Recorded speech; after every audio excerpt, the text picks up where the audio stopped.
Hello everyone, मैं ज्योति पारिक और आपका अपने यूट्यूब चैनल एग्जाम रेस 2.0 में एक बार फिर से स्वागत है। आज के वीडियो में हम अपने भारत के भूगोल में भारत की कृषि से संबंधित महत्वपूर्ण 30 प्रश्नों की क्वेश्चन आंसर के टेस्ट सीरीज हम करने वाले हैं। तो देखिए, आज का हमारा पहला क्वेश्चन है, भारत में श्वेत क्रांति के जनक माने जाते हैं। ऑप्शन नंबर 1 है doctor V Kurien. Option number 2 है Shri S Rao. Option number 3 है Shri SK Bhardwaj. Option number 4 है श्री मोरारजी देसाई। तो श्वेत क्रांति के जनक भारत में किसको माना जाता है?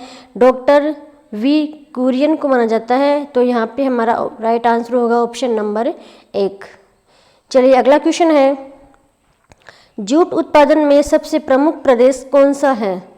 ऑप्शन नंबर 1 है पश्चिमी बंगाल। ऑप्शन नंबर 2 है तमिलनाडु, केरल या फिर उड़ीसा। तो जूट के उत्पादन में सर्वाधिक मात्रा में जो जूट का जो उत्पादन है वो भारत में कौन से राज्य में किया जाता है?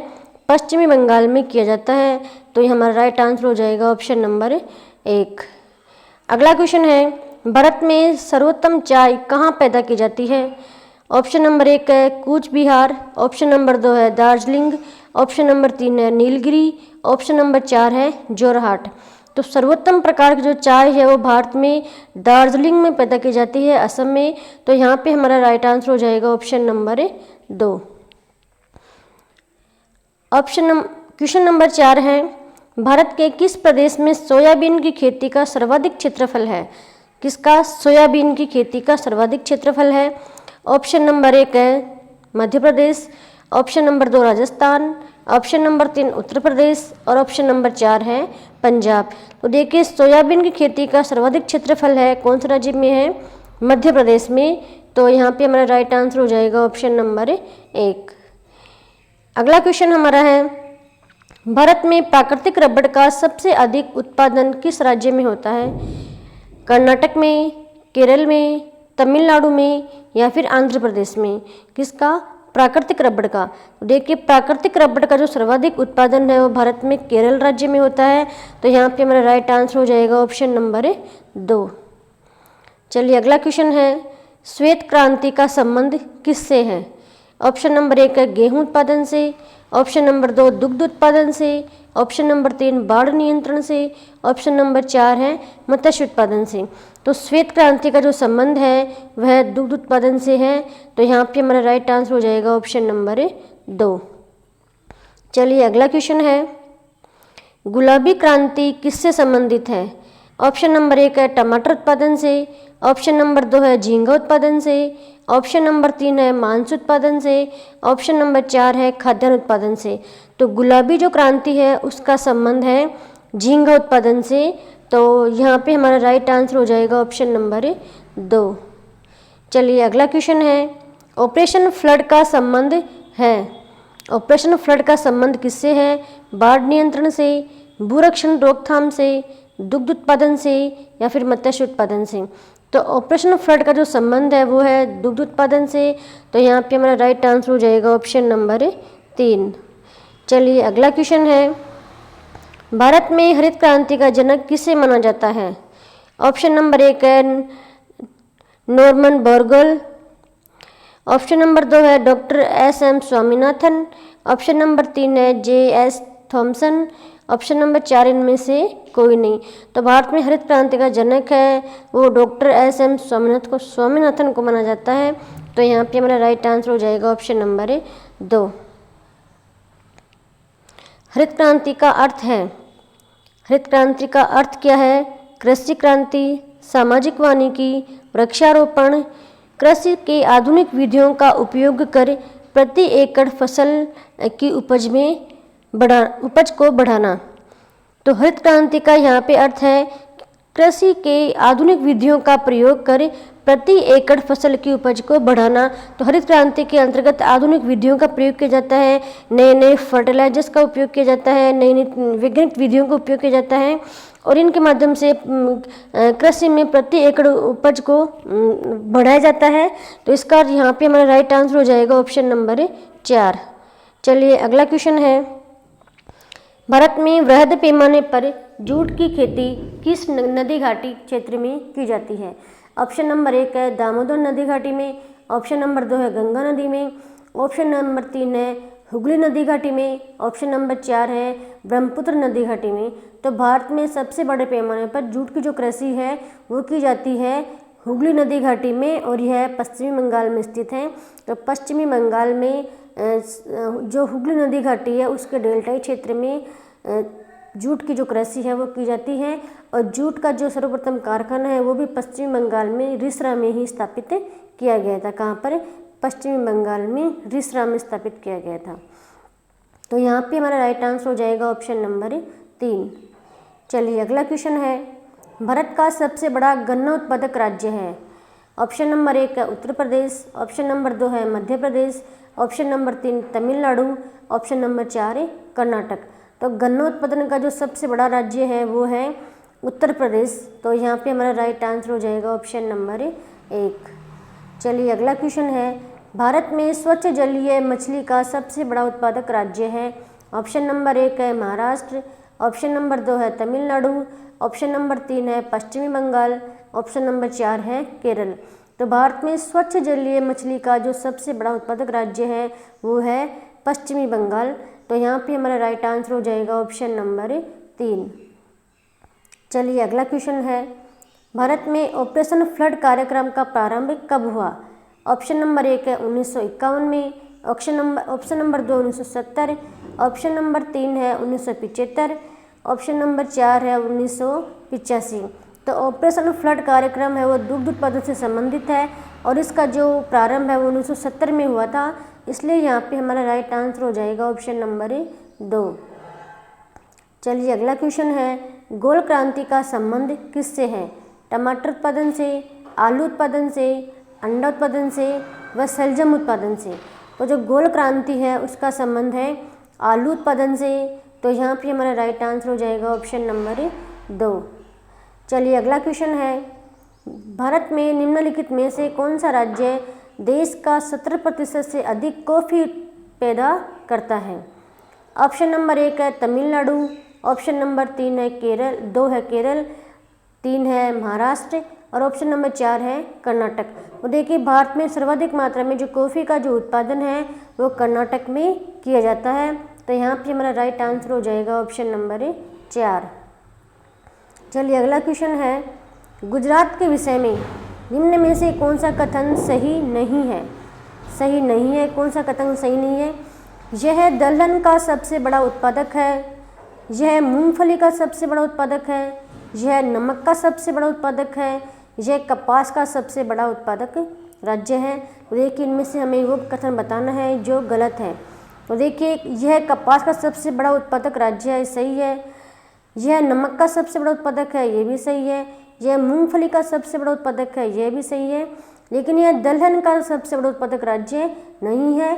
तो यह यहाँ पे हमारा जो राइट आंसर हो जाएगा ऑप्शन नंबर 1, क्योंकि ये जो कथन है वो असत्य है। तो यहाँ पे हमारा जो राइट आंसर हो जाएगा वो हो जाएगा ऑप्शन नंबर 1। अगला क्वेश्चन है, निम्नलिखित में से कौन सा शहर अंगूरों की पैदावार के लिए प्रसिद्ध है? ऑप्शन नंबर 1 है Nashik, option number 2 Nagpur, option number 3 Solapur, option number 4 Ujjain. देखिए अंगूरों की कृषि के लिए नासिक जो शहर है गुजरात का वह प्रसिद्ध है, ठीक है। तो यहाँ पे हमारा राइट आंसर हो जाएगा ऑप्शन नंबर 1।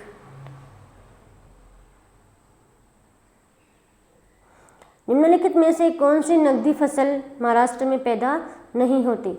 ऑप्शन नंबर 1 है गन्ना, ऑप्शन नंबर 2 है तिलहन, ऑप्शन नंबर 3 कपास, ऑप्शन नंबर 4 है रबड़। तो जो महाराष्ट्र में पैदा नहीं होती वो कौन सी है? रबड़। महाराष्ट्र में रबड़ का उत्पादन नहीं होता है, बाकी तीनों का उत्पादन महाराष्ट्र में किया जाता है। तो यहाँ पे हमारा राइट आंसर हो जाएगा ऑप्शन नंबर 4। चलिए अगला क्वेश्चन है, रेशा फसलें निम्नलिखित में से कौन सी है? रेशेदार जो फसलें बतानी है कि निम्न में से कौन कौन सी है? जूट, गन्ना, अलसी, कपास, गन्ना या तंबाकू, कपास, जूट या फिर सन, कपास, मक्का या सन। तो देखिए इनमें से जो रेशेदार जो फसलें हैं वो है कपास, जूट और सन। ये तीनों जो फसलें हैं वो कौन सी फसलें हैं? रेशेदार फसलें हैं। तो यहाँ पे हमारा राइट आंसर हो जाएगा ऑप्शन नंबर 3। चलिए अगला क्वेश्चन है, सर्वाधिक तंबाकू उत्पादित करने वाले 2 राज्य हैं। ऑप्शन नंबर 1 है आंध्र प्रदेश व उत्तर प्रदेश। ऑप्शन नंबर 2 है पश्चिम बंगाल व महाराष्ट्र। ऑप्शन नंबर 2 है आंध्र प्रदेश व तमिलनाडु। ऑप्शन नंबर 4 है गुजरात व आंध्र प्रदेश। तो सर्वाधिक तंबाकू उत्पादित करने वाले 2 राज्य कौन कौन से हैं? गुजरात व आंध्र प्रदेश। तो यहाँ पे हमारा राइट आंसर हो जाएगा ऑप्शन नंबर 4। चलिए अगला क्वेश्चन है, भारत में किस राज्य में गन्ने की खेती के अंतर्गत सबसे अधिक भूमि है? ऑप्शन नंबर 1 है महाराष्ट्र। ऑप्शन नंबर 2 है उत्तर प्रदेश। ऑप्शन नंबर 3 है आंध्र प्रदेश। ऑप्शन नंबर 4 है मध्य प्रदेश। तो गन्ने की खेती के अंतर्गत सबसे ज़्यादा भूमि है वो किसकी है? उत्तर प्रदेश की है। तो यहाँ पे हमारा राइट आंसर हो जाएगा ऑप्शन नंबर 2।